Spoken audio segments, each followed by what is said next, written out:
Welcome one and all to your Rangers News Pod for the week. My name is Billy Rankin, and if you're a Rangers supporter, this week has been a microcosm of what it's like to support us. There's ups, there's downs, there's signings, there's controversies, there's managers throwing players under buses. It's everything you can hope for as a Rangers fan. Welcome, Cammy.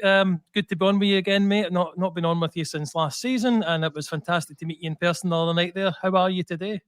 I'm good. As you say, I think it's been one of those Rangers weeks where you've started the week on a downer and obviously had a positive performance result, and getting to meet yourself before the game on Wednesday night. But yeah, a bit more positive. Things appear to be moving in the right direction, but we just have to keep winning and building from it tomorrow. And Bob, welcome, mate. I kind of egged you on to come on the show last week. I don't know if you heard me, but you've taken me up on my offer and you're back. How are you? Yeah, not too bad. I was suffering from a bad cold last week, so my throat wasn't the best. So I thought I'd be a bit more used this week on the news pod. Good stuff, mate. And welcome, last but not least, Jack. How are you today, mate? Very good, very good. Just like Cammy said, typical Rangers week. You're down and you're up and all over the place.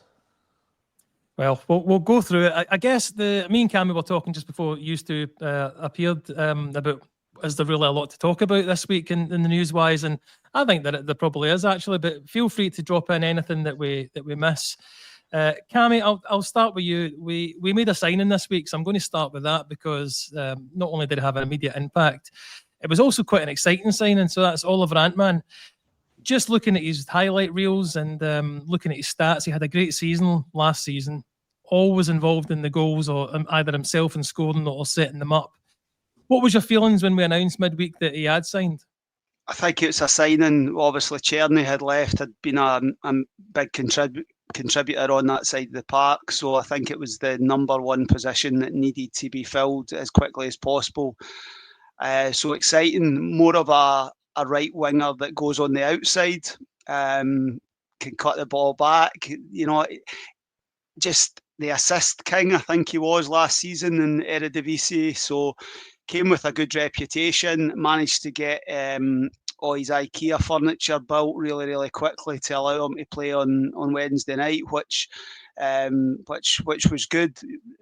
Traditionally, Rangers players have always taken 7 to 10 days, all that sort of situation. But yeah, he done really, really well, and I think the manager spoke very positively about him post match. But yeah, very exciting, a very bright debut, but a position, and we now have two wide players that are going to excite you, are going to grab you by the, even in dull, boring SPFL matches, get the ball to the two wide players, Antman and Gassama, and they're going to create, they're going to give you chances, they're going to score goals. So yeah, very positive additions, both of them. Jack, we'll talk about the midweek game, but just particularly about Antman. Cammy makes a good point there. Czerny was always cutting in, and I found it very predictable actually towards the end that he was going to always just come in. This is different. Antman was going out on the basically being out in the wings and putting balls in from there. What did you make of the signing though? Yeah, so it was very, very quick. Of course, it's been rumoured for a while, but we were told deal's done, and then it pretty much was done in the squad. And to see a guy come right in immediately after signing was a breath of fresh air, not needing to go to IKEA and take 3 or 4 weeks to come into the squad. But I mentioned this previously, like having two guys on each wing that are both dangerous. It's been so long since we had that. It's always been one wing's been stronger than the other, and teams have doubled up on it. So getting this guy in, then get to the byline, get his head up, pick a man, exactly what we're needing. I seen obviously that was his nickname in Holland, the assist king. So if he can provide more balls that he did during the week, I'll be more than delighted with that signing. Bob, he's not just an assist king. He did get some goals last year. I mean, Czerny obviously chipped in with a few goals for us, so we were needing that replaced on the right wing. As regards what you've seen of him in the opening game, just Antman in particular, are you as kind of pleased with the signing as maybe the rest of us have been? Yeah, I think I can only really echo what Cammy and Jack said. I think on Tuesday night, the fact he came in straight away, he's up to speed.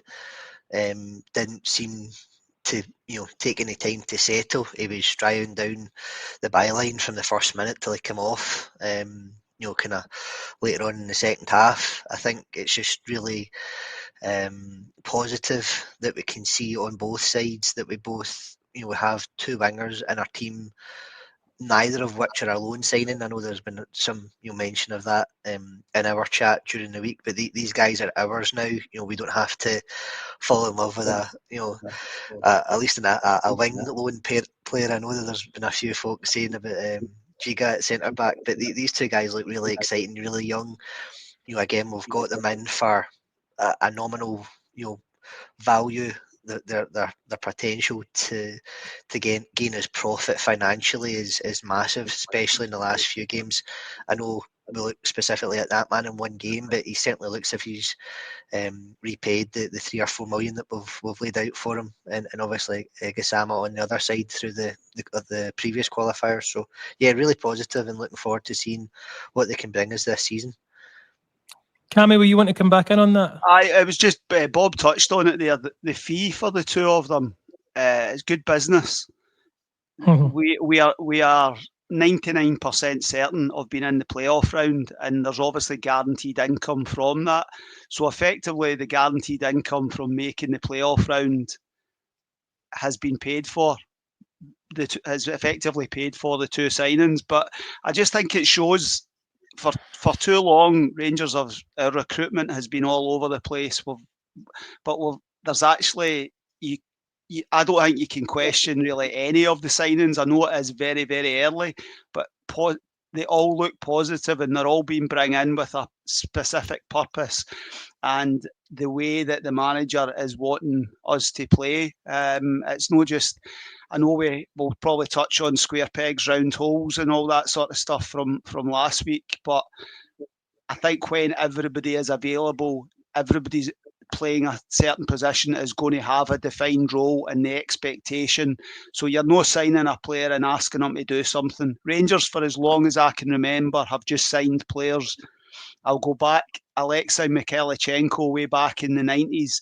We signed him as a dominant centre midfield player and ended up on the left-hand side of midfield. And there's loads of players like that across the years. So if you sign a right winger, you might be able to play on both sides, but you know why you're signing them. And that's the positive for me. And I think that the players that are linked still to come in, they're going to be coming in with a specific purpose and a role within the team. So hopefully that helps us become a better side and better to watch and all that sort of stuff.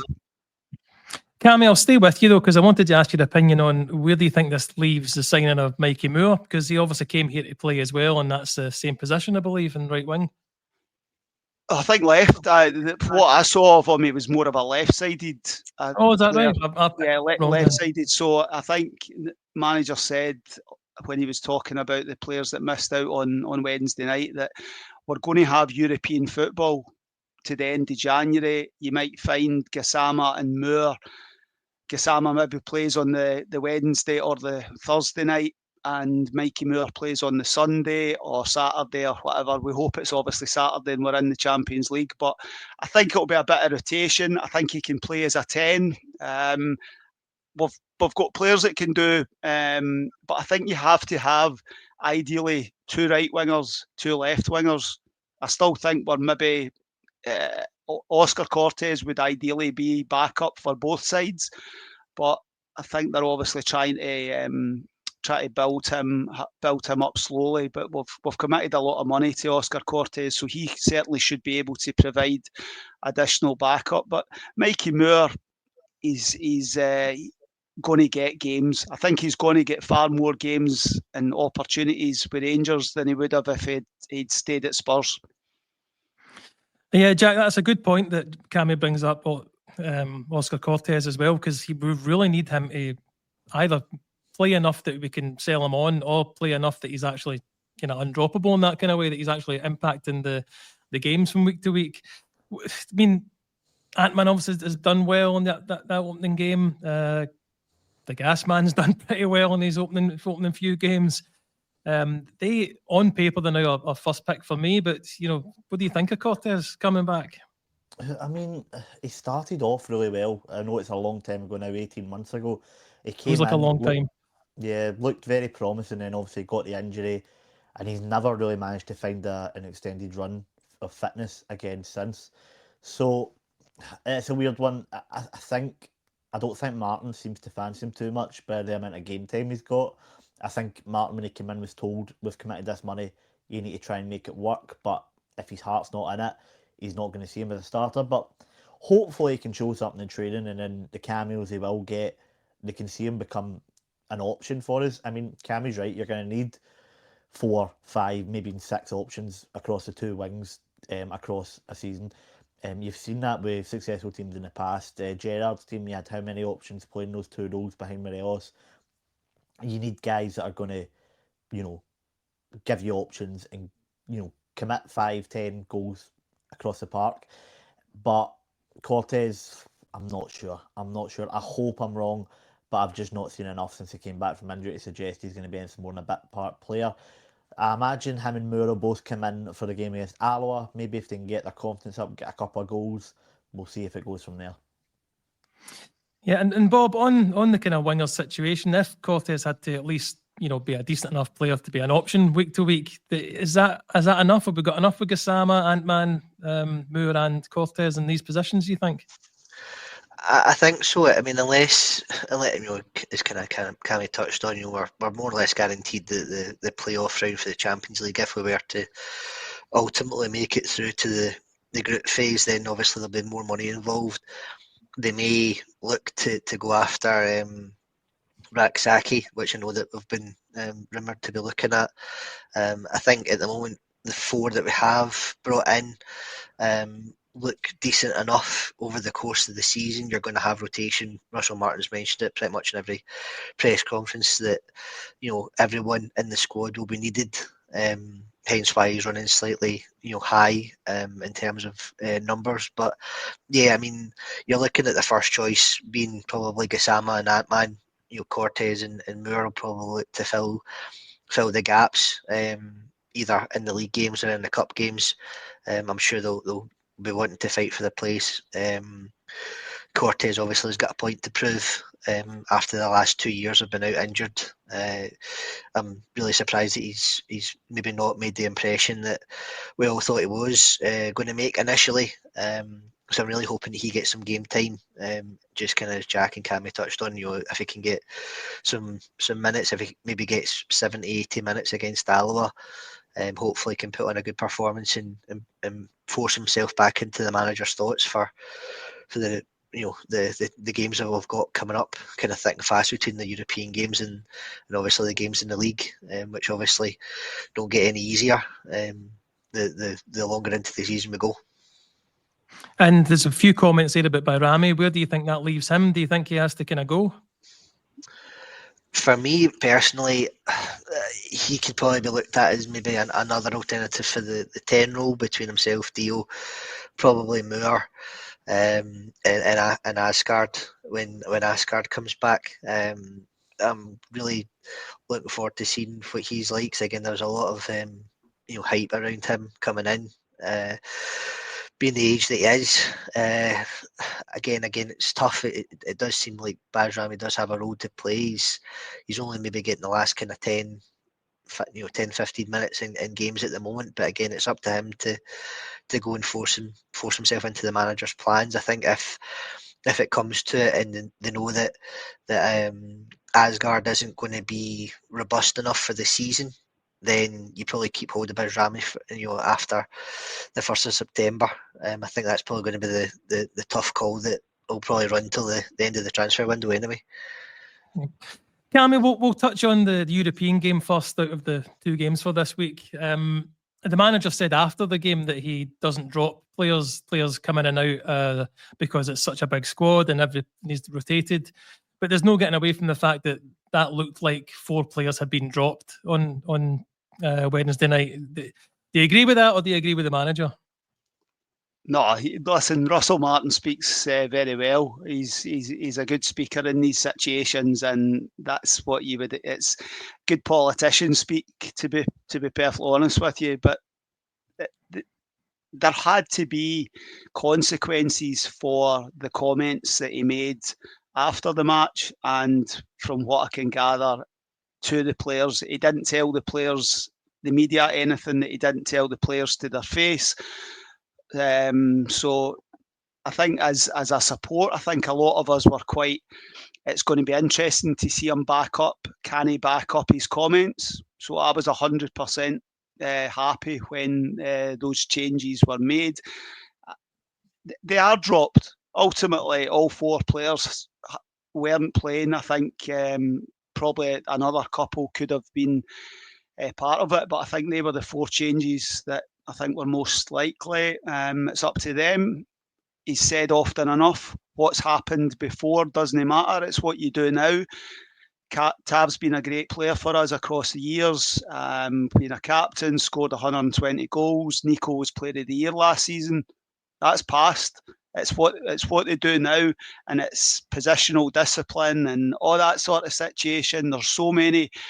If you don't fit into the way that Russell Martin wants to play and you don't follow the instructions, then you're going to be out. And so it was a bold decision, but it was the right decision for me, and fully supportive. And I think the fact that we put in a positive performance and got a positive result, he was vindicated for that, to be honest.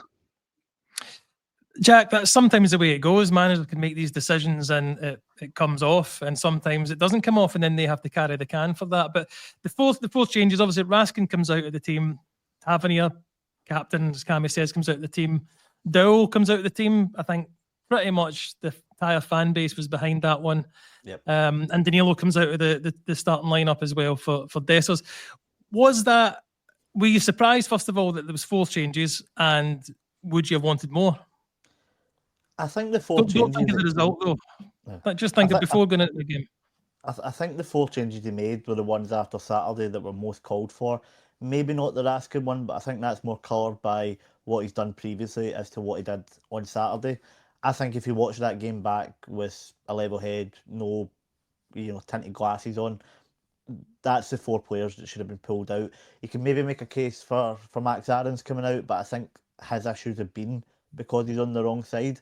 So, I mean, you've seen how much better he looked when he was moved to right back. But, yeah, we needed that balance with players playing the right-hand side. So, Shefty coming in was the right call. Raskin clearly wasn't at his best. I don't think the new role suits him. I think you're going to have to make a choice between Nico or Rothwell for that holding position moving forward.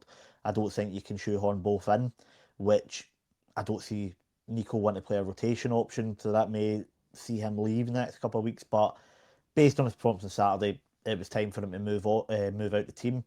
So no complaints there. Dowell, didn't even need to talk about him. He's a trier at times, but he's never really shown much quality in a Rangers jersey that would see him as a starter. I understand he's a good trainer, a good guy around the dressing room, but I would be a good guy around the dressing room. It doesn't mean I should be starting for Rangers. And Danilo, same. I think he's still working his way back to full fitness. And Cyril's come in for a couple of sub appearances and looked good. He's a goal scorer. And yeah, if you had to ask me who are the 4 players to drop out, they'd have probably been the 4 watching the game back I'd have picked. But it's a refreshing change to see a manager see what we are seeing and act on it, rather than Beeler Clement would give it lip service and we'd be saying, right, they're going to change it, and then the following week it would be the exact same 11 out in the park again. Yeah. Bob, when it comes to Raskin in particular, I do think he's been playing out of position.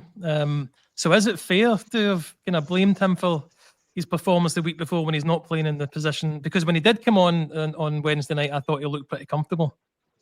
Yeah, I mean, looking at the game at the start of the week, when he came on for Rothwell in that position, that 6th position. So I think that was, in his opinion, probably his best position or his preferred position, which is probably why, he was relatively comfortable.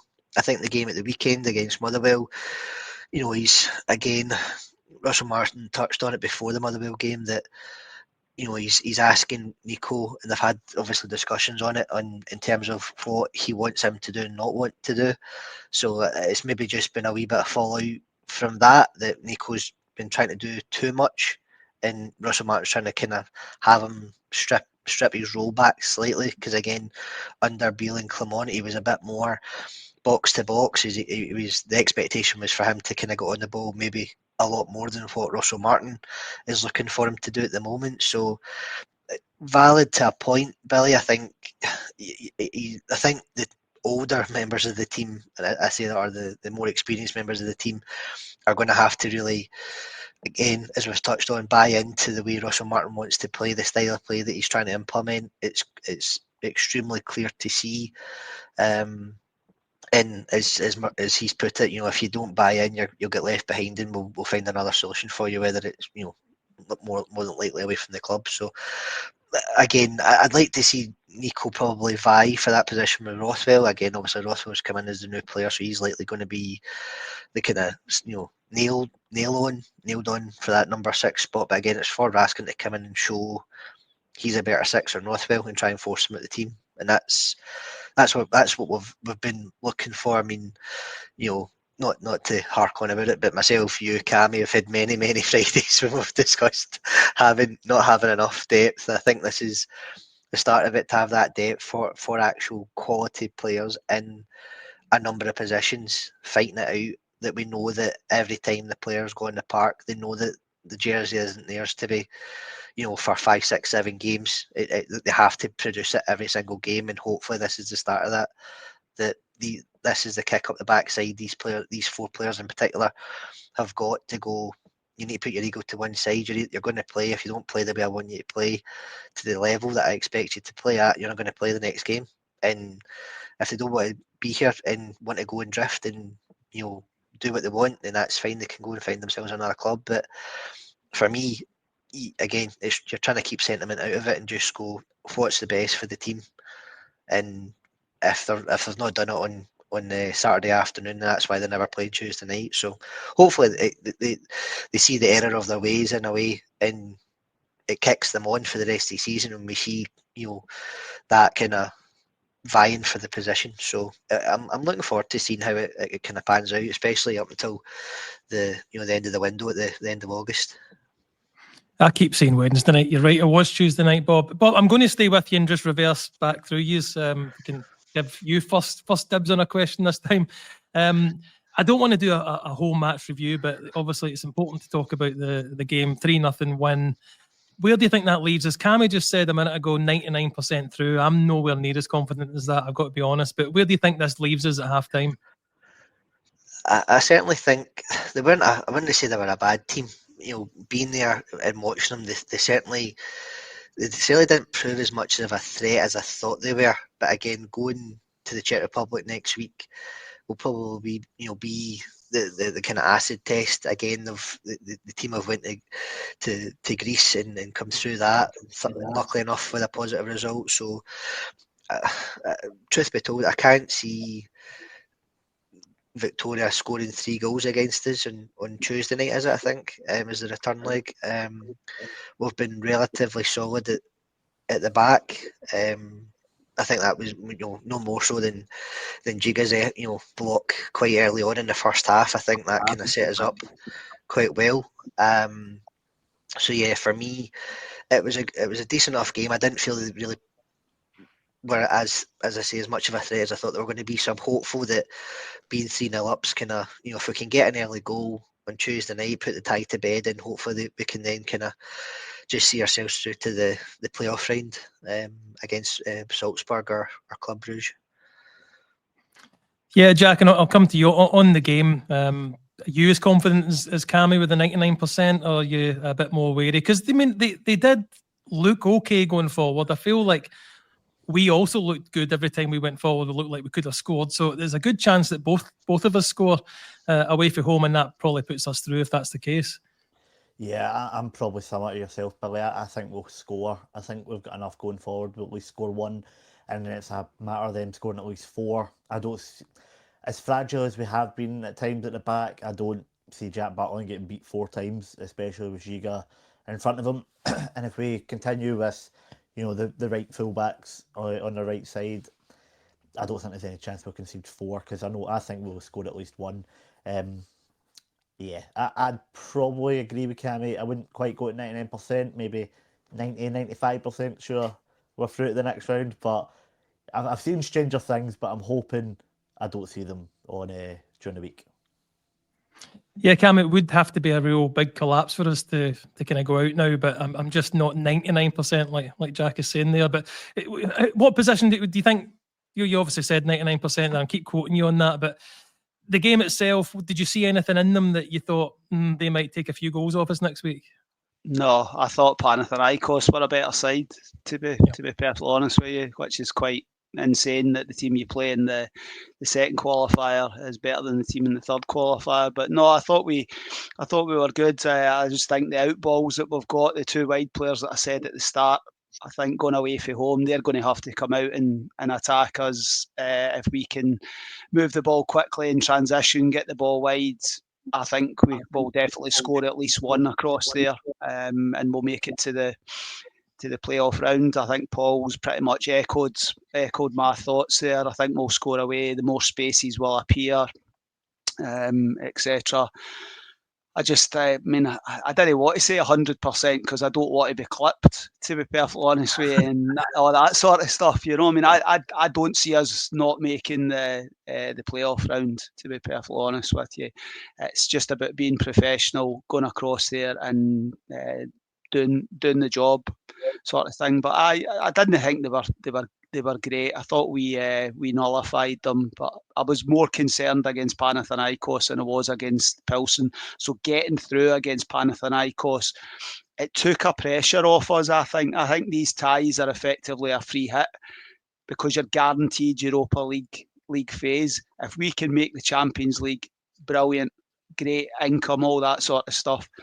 But you know that you've got the Europa League. So these four games that we've got, hopefully, give us that opportunity. And I think the manager said we're going to go full tilt to try and make the Champions League. And on the back of Tuesday, Wednesday, whatever day it was, I thought we started off well. So finish it off midweek and then we can move forward from there. Jack, if we do go through, we'll probably going to be playing Club Brugge again. They won away from home against Salzburg the other night. They're 1-0. Obviously, it's a friendly that we played them 2-2. They looked dangerous on the break as well. Obviously, we didn't have the defence that we've got now. What's your take if it was them on the next round? You prefer them over Salzburg, or would you prefer it the other way around? I mean, probably better the enemy you know. I'm sure we'll have had some scouting done on them already for the friendly. If we can bring some of that stuff, some of what we learned from the friendly into the next round, that's all the better. It's a shorter trip as well. I'm sure you guys have seen the other lot look like they're going to be heading over to the far reach Kazakhstan. So the shorter the journey we've got ahead of the Old Firm game, the better. I think we'll know a lot more about the Belgians. We played them, obviously, Leon King and Robin Proper at centre back. You'd imagine with Suter, Giga, and any potential new signings in there, will be a lot stronger at the back. While they did look dangerous, they also looked a bit nervy when we attacked as well. You've seen that also in the second half, with us getting a few attempts, a few goals. I think it would be a very tight game, but I'd rather a tight game than one where we're going in as massive underdogs. Bruges are a decent team, but I by no means do I think they're unbeatable. I think that would give us a real chance to get into this league phase. And it's not the same as it was last time in Champions League, where you're going in and you're expecting a beating. You could get a few decent draws in there. I think we would be second or third tier as well, which would give us 2 fourth-tier teams, which could see a few wins, a few more finances. And if we do get into the league phase, there's still a few days left of the transfer window to maybe get a few extra bodies in with the money, of course.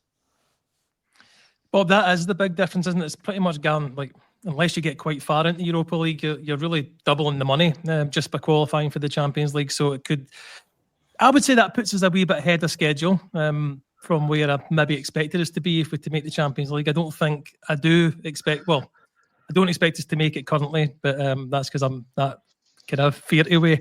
We're going to get beat away from home next week and get put out. But Yeah, the Champions League for you, it's as I say, more money. What do you make of Club Brugge though? Did you see anything in the friendly that makes you kind of fear them? No, I mean, I only caught the highlights, Billy. To be honest, I was away on holiday when we played them at Ibrox, or else I would have been there. But again, just as kind of Jack touched on, we'll have the kind of background. I think I'm sure folk in the comments can correct me if I'm wrong. I think Club Brugge have literally just sold one of their central midfield players to AC Milan. So again, they'll be slightly weakened by the time we come and hopefully play them in a couple of weeks' time. Hopefully they can't reinvest the money from AC Milan that quickly, but we shall see. But yeah, obviously a different proposition to the friendly. Again, probably showed, even with the number of changes that we've had in the team since that game, we'll be in a far stronger position, a far more experienced team, if I can say that, even if it's only after 4 or 5 weeks. But I certainly think they can cause us problems. I would still be somewhat confident that we could get over, get into the league phase over two ties. Again, just need to keep it tight at home, and hopefully we keep it tight, make 1 or 2 goals in it. Hopefully it doesn't end up in a high scoring game. But yeah, as you say, Billy, the league phase, I think, we all know how disastrous our last Champions League campaign was. I think we went to right a few wrongs. I would suspect so, especially again for the members of the team that are still there from that campaign. To try and right some wrongs and as Jack said, hopefully pick up some points, just because of the nature of the change within the Champions League. We should hopefully be able to pick up some positive results this time round, if we obviously make it through to the league phase. But yeah, looking forward to it. It's certainly something that I feel slightly more optimistic about, having seen the way we've played in the qualifiers up till now. Cammy, I'll come back to yourself. Kind of final thoughts on that, the game midweek. Just basically, so we can put that kind of to bed just now. But I'm thinking of the stand. We've talked about Ant-Man, but I'm thinking of other kind of standout players from that game. And I'm not really one for hyperbole, but I do think that Lyle Cameron's the best signing we've ever made in the last 150 years. What do you think? I always think it's great when you're sitting at a match and there's 5 or 6 candidates for man of the match. I think Cameron, Jiga, the 2 wide boys. I thought Big Cyril had a really good game. So I mean, Lyle Cameron, for me, the manager has said he followed every instruction, and it's almost he done what Nico didn't do without actually saying that. And this isn't it, but that is what he wants. If he puts you out on the pitch, Lyle Cameron, the run off the ball for the first goal, all that gets spoken about is Gassama, Dessers, but you watch it back, the run off the ball to create the space. He's a very energetic player. He does look smaller than he did when he played for Dundee. I don't know if that is quite weird. He does look tiny, but very energetic, different type of player that gets about the pitch. I mean, what was the comment about the Dundee De Bruyne or something like that? I mean, I think to come into a game like that, European debut, and play so well, so confidently, and I think watching the game back, the commentary, I don't know if it was Stevie Thompson or Lovenkrands or somebody, Andy Halliday it was actually, they spoke about the triangle, Jefty, Cameron and Gassama, and how well they linked. And I think that's sometimes the thing. We may look at our squad as it stands just now, Billy, and say that the best players in the middle of the park are Diomande, Raskin and Rothwell, but doesn't it always equate to the best players making the best fit? So I think Rothwell is Russell Martin's signing. He's going to be the number 6. I think Asgard, when he's fit, will be earmarked for the left-hand side number 8 position. but everybody's fighting for a place, and that's what you want. Lyle Cameron has went in, he's grabbed the jersey off Nico Raskin in the game during the week. It's his jersey now. So if Nico gets an opportunity to grab Joe Rothwell's jersey, the same situation, you're not going to. It's not your jersey. It's your jersey to keep, and it's your jersey to lose. But I thought, I saw Russell Martin's son. I've seen that on Twitter. It's such a funny alternative commentary. But I thought Rothwell was really good for the hour. I thought he controlled the play really, really well. I think he is the most suited player that we have to play that position. I know a lot of people love Nico. I equally love Nico, but I still don't know if he's a 6, and I still don't know if he's the type of 8 that we are looking for. But Lyle Cameron, every credit. And as I've said to you before, Billy, my wee boy loves Lyle Cameron because he wears the same squad number, 16. So he's buzzing that there's a Cameron 16 playing for Rangers. But the wee guy played really, really well, and hopefully it's a start of a long career for him at Rangers. I never said it was nice to meet Callum as well. So that was glad you brought him along. Jack, did you? I don't know if you've seen the kind of interview with Lyle Cameron this week, where he mentioned getting up to speed with the training at Rangers, but now that he's done that, he feels he's ready to participate a lot more. What did you make of the interview? Yeah, seemed to cause a lot of blood to boil up in Dundee.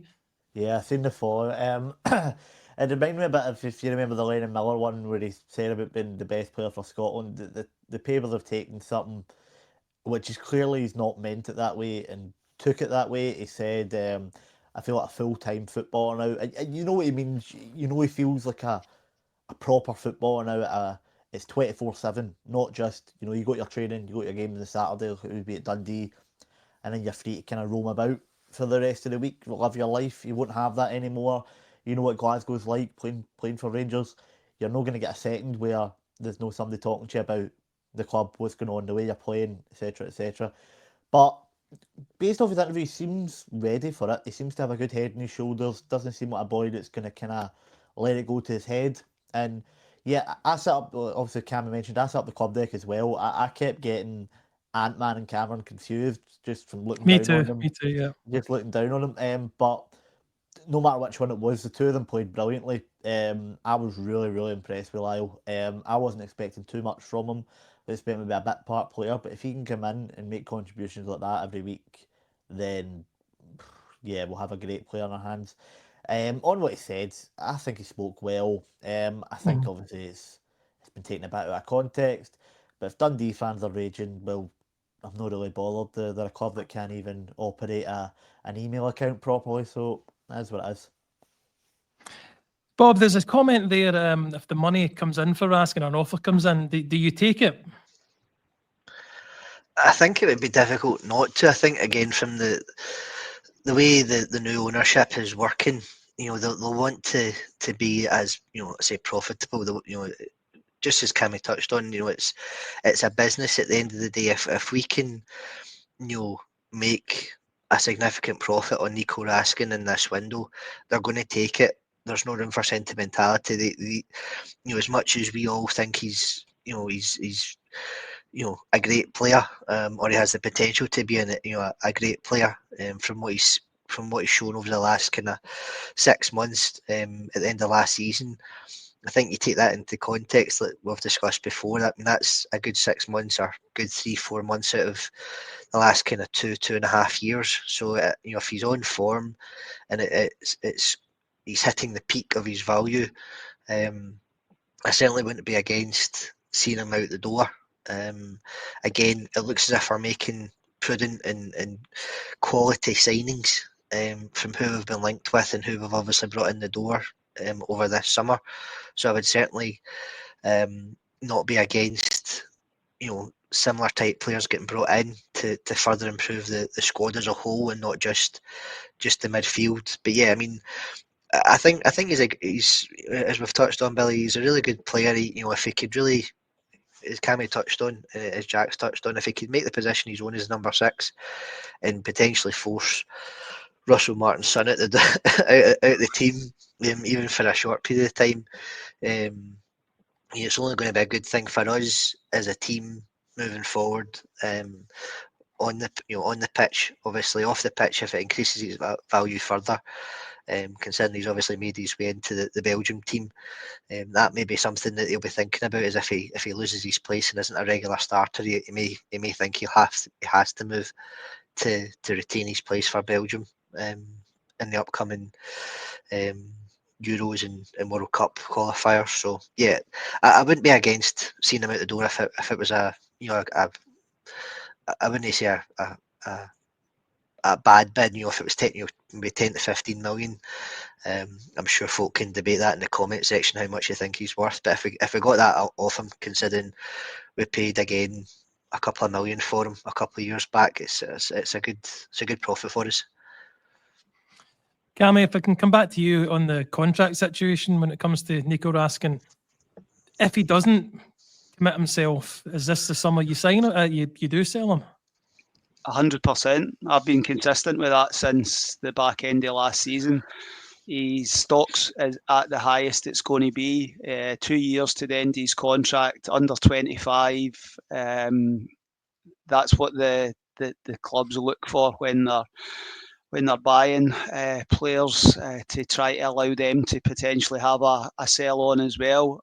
Listen, I'd love Nico to stay, but if he doesn't sign an extension and then we sell him in January, you're not getting the same fee in January that you would get now, and that's the situation. Love Nico, I can totally understand, but we are now a business, and I don't think that on early performances and the way that Russell Martin wants to play, I don't see Nico Raskin being a first pick. He's got that Belgian number 6 position. Joe Rothwell is the pick of the manager, in my opinion, and that if he's fit, he's going to play. But Nico, for me, if he wants to extend his contract, great.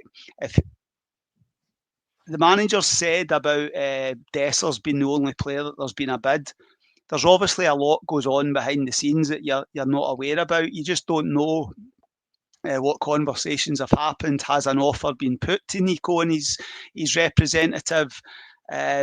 But I understand that comment. Can he sell weed asking?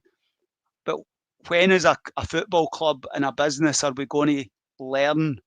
We've had our fingers burned too many times across the years by not selling players at the right time. The comment there, Rothwell can't play 60 games. Yeah, that he won't be asked to play 60 games, but he will play 8 games out of 10. Is Nico going to be prepared to stay and play 2 games out of 10? That's the, it's not a case of he's better than him sort of situation. It's what a player thinks. Are they prepared to just be a squad player?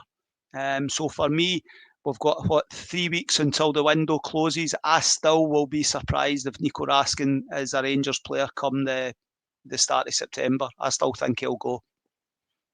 Jack, it's purely just internet rumours, but apparently he has been given an offer of a contract that his representatives have anyway. But he does, what worries me is he does have a wee bit of previous for kind of going on strike, doesn't he, to a degree? Yeah, Nico, I think if he was desperate to go, we'd have heard all about it. You know what players are like these days. He'd have forced Rangers' hand. It's all player power these days. I think if he was desperate to go, he would have. I agree with Cammy. I said at the start of the summer, either we extend and on an agreement, you go to the World Cup, you play well, we shake hands next summer and get a big fee. But if he doesn't extend, he needs to go now before the end of the window. Nico may want to wait till January, see how the lay of the land is with Rothwell, but I don't think we can afford him that time. But again, the money needs to be right. This is a guy who was a player of the year last year. He was excellent. He was dominating games against Celtic. He was playing well in Europe. We can't let him go for any less than evaluation, and we've seen that with some other transfers out of the club. We're sticking to our valuations, and if a club wants one of our players, they've got to meet it. I don't think we're in the same situation we were a year ago, where if we let someone's contract get closer and don't get the money for them, we're in trouble. But I still think the guys running the club now are businessmen. Are going to want as much money coming in as possible. I'm really torn on it. You can probably tell from the way I'm rambling on. I love Nico. I think he was brilliant last year. I've liked him ever since he came in, even when he had his dips in form. But I just, the last 3 games, Panathinaikos and then Motherwell, just didn't look the same sort of player. And I'm wondering if maybe it probably is the time to let him go. Bob, we do have a game tomorrow. It's a bit of a strange kick-off. Obviously, new for TV. I think we're going to have to get used to stuff like that with is it Premier Sports contract, whatever. Looking forward to the game, though. It's tinged with the draw last week because it was such a taking the wind out the sails type of result for us last week. Obviously, we get a bit of a boost with how well we played on Wednesday night. We're going to need to carry that into the Dundee game, though, aren't we?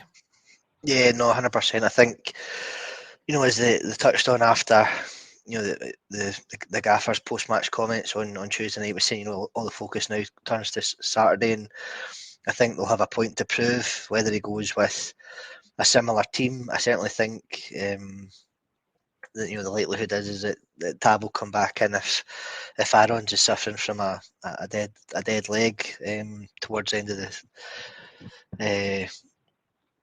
the game on Tuesday. So it'll be interesting to see who he brings back into the team. I think just as the guys have touched on, I think Lyle Cameron was really impressive on Tuesday night. I really thought he showed some dynamism. I think it's something that we've lacked. As much as I think Nico's a really good player, I think there's just a different dynamic with Lyle Cameron. Just off that one game that I've seen live, I also just want to kind of take a minute to point out Jeffy as well. It looked as if when Jeffy played the pass for Gassama for the goal, just as Cammy touched on, as soon as we scored, Russell Martin was in his ear telling me that he was doing a good job. He'd given him the thumbs up, and he was just like, "That's kind of." It was like, "That's what I want you to do." And I think this is the point of what we've been talking about is, Jeffy's probably thought of as a bit of an erratic player over the last year. And if he knuckles down and gets coached the way that Russell Martin wants to coach, can certainly see him improving and becoming a mainstay to have that balance on the left hand side. And as we've said already in the pod, he linked well with Gassama and Cameron on that side for that first goal. So I'd like to see him, again, maybe get a run in the team. I know the likelihood is that we'll probably bring in another left back, but I just wanted to point out that I thought Jeffy played really well, was really disciplined on Tuesday night.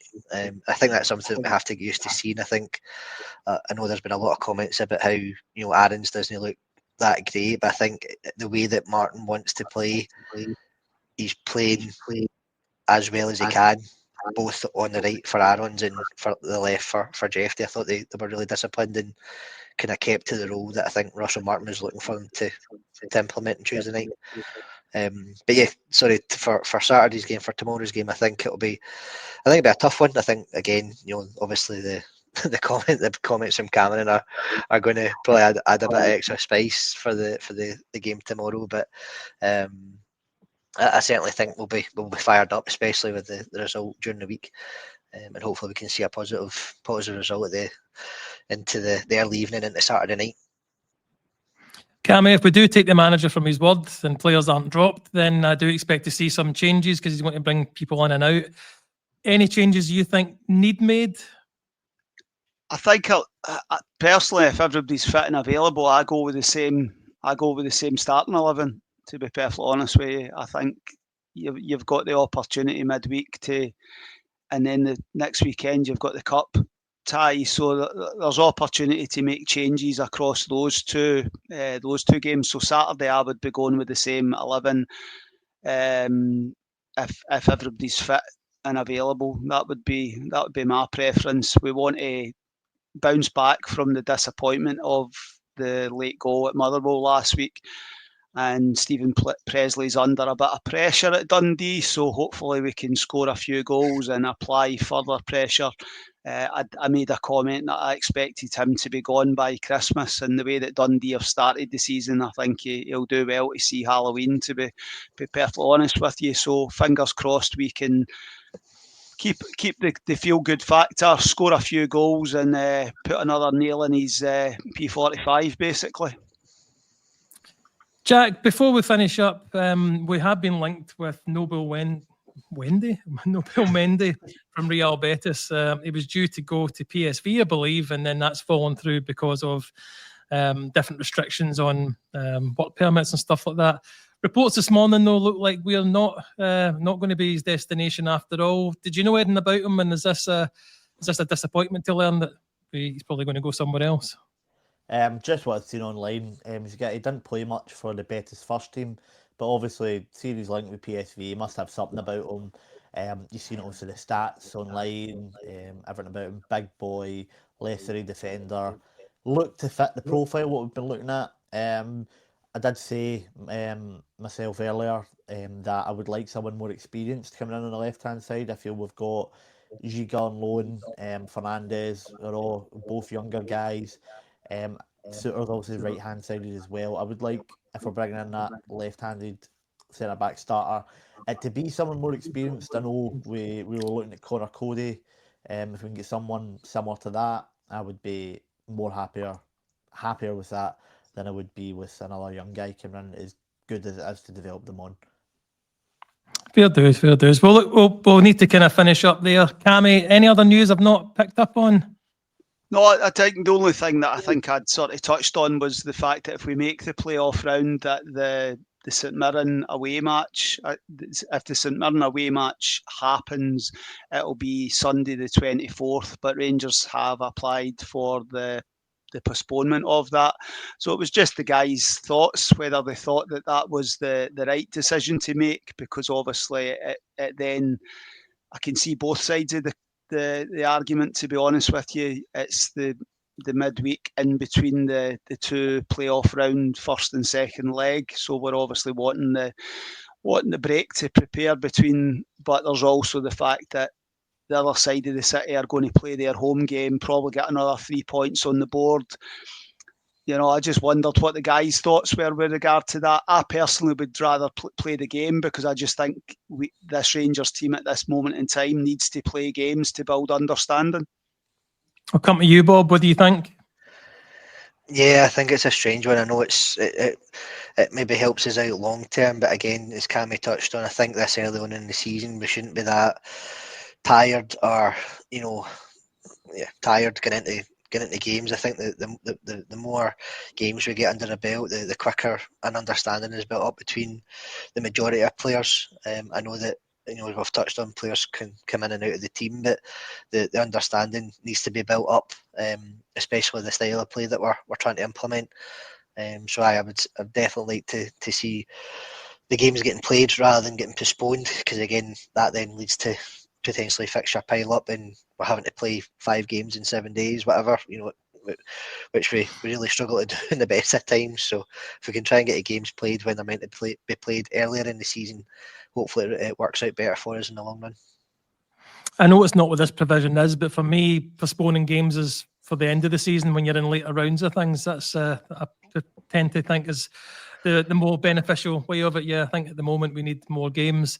I do need to finish up, guys. I've got another interview to do after this. So I'll just say, Cammy, thank you very much for coming on again. I'm at the game tomorrow. If you're kicking around, feel free to bump into me again. No problem. Pleasure as always. Thank you. Okay, and Jack, thanks for coming on, mate. Again, if you're at the game, feel free to bump into me. I'll probably be there right on kick-off tomorrow, mate, but I will catch up with you at some point this season.